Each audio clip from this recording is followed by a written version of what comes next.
Hi friends, మనము మన ముందు వీడియోలో ప్రీ హిస్టరీ పీరియడ్ గురించి విన్నాము. బ్రోంజ్ ఏజ్ లో భారతదేశం గురించి ఇప్పుడు తెలుసుకుందాం.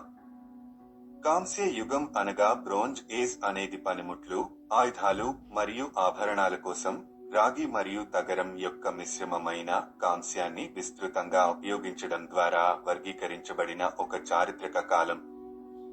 భారతదేశంలో బ్రోంజ్ ఏజ్ సుమారుగా 3300 బీసీ నుండి 1300 బీసీ వరకు విస్తరించింది.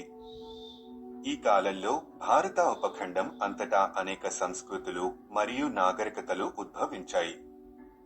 ఇప్పుడు ఈ నాగరికతలలో ఇండస్ వాలీ సివిలైజేషన్ అనగా సింధు లోయ నాగరికత గురించి తెలుసుకుందాం. సింధు లోయ నాగరికతను హరప్పా నాగరికత అని కూడా అంటారు. ఇది 3300 బీసీ నుండి 1300 బీసీ వరకు వృద్ధి చెందింది. అధునాతన పట్టణ ప్రణాళిక, డ్రైనేజీ వ్యవస్థలు మరియు వాస్తుశిల్పానికి ప్రసిద్ధి చెందింది. ప్రధాన నగరాల్లో హరప్పా, మొహెంజదారో మరియు లోథాల్ ఉన్నాయి. విస్తృతమైన వాణిజ్య నెట్వర్క్లు మెసొపొటేమియా, మధ్య ఆసియా మరియు ఇతర ప్రాంతాలకు విస్తరించాయి. సింధు లిపి అని పిలువబడే వ్రాత విధానం ఇంకా పూర్తిగా అర్థాన్ని విడదీయలేదు. ఇప్పుడు ఈ కాలంలో వ్యవసాయ పద్ధతుల గురించి తెలుసుకుందాం. ఈ నాగరికతలో వ్యవసాయం మరియు పశుపోషణ ఆర్థిక వ్యవస్థకు ప్రధానమైనవి. గోధుమ, బార్లీ, కందులు మరియు ఇతర పంటల సాగుకు సాక్ష్యం. పశువులు, గొర్రెలు మరియు మేకలు వంటి జంతువుల పెంపకం కూడా ఈ నాగరికతలో జరిగింది. ఇప్పుడు ఈ కాలంలో హస్తకళ మరియు సాంకేతికత గురించి తెలుసుకుందాం. ఈ కాలంలో పనిముట్లు, ఆయుధాలు మరియు ఆభరణాల కోసం కంచు, రాగి మరియు టిన్ ఉపయోగించి నైపుణ్యం కలిగిన లోహశాస్త్రం అభివృద్ధి చేయబడింది. ప్రత్యేక శైలులు మరియు డిజైన్లతో కుండల ఉత్పత్తి జరిగింది. పూసల తయారీ, షెల్వర్క్ మరియు ఇతర రకాల హస్తకళలు కూడా అభివృద్ధి చేయబడ్డాయి. ఇప్పుడు ఈ కాలంలో వర్తకం మరియు వాణిజ్యం గురించి తెలుసుకుందాం. ఈ నాగరికత సమయంలో భారత ఉపఖండం లోపల మరియు ఇతర ప్రాంతాలతో విస్తృతమైన వాణిజ్యం. రాగి, తగరం, విలువైన రాళ్లు వంటి విలువైన వనరులను వ్యాపారం చేసేవారు. మెసొపొటేమియా, మధ్య ఆసియా మరియు పెర్షియన్ గల్ఫ్తో వాణిజ్య సంబంధాలే రుజువు.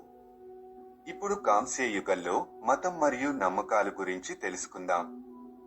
సింధు లోయ ప్రజలు సంక్లిష్టమైన మత మరియు విశ్వాస వ్యవస్థను కలిగి ఉండవచ్చు. వివిధ దేవతలు మరియు జంతువులను వర్ణించే అనేక టెర్రకోట బొమ్మలు, మాతృదేవత మరియు సంతానోత్పత్తి యొక్క ఇతర చిహ్నాలను ఆరాధించడం మత విశ్వాసాన్ని తెలియజేస్తుంది. ఇప్పుడు ఈ కాలంలో క్షీణత మరియు అదృశ్యం గురించి తెలుసుకుందాం.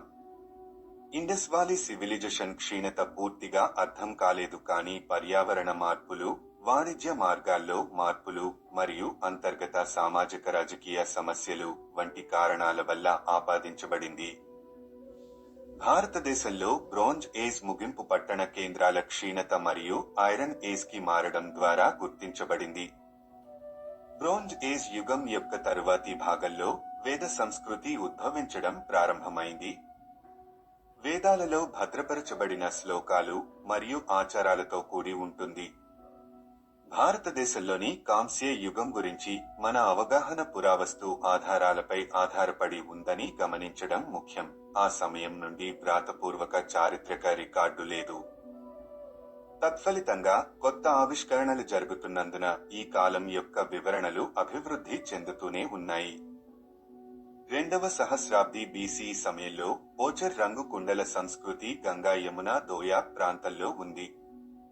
ఇవి వ్యవసాయం మరియు వేటతో కూడిన గ్రామీణ స్థావరం.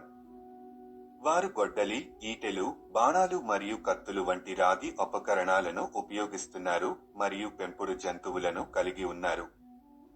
మీకు ఈ వీడియో నచ్చినట్లయితే లైక్ చేయండి మరియు మీ స్నేహితులకు షేర్ చేయండి.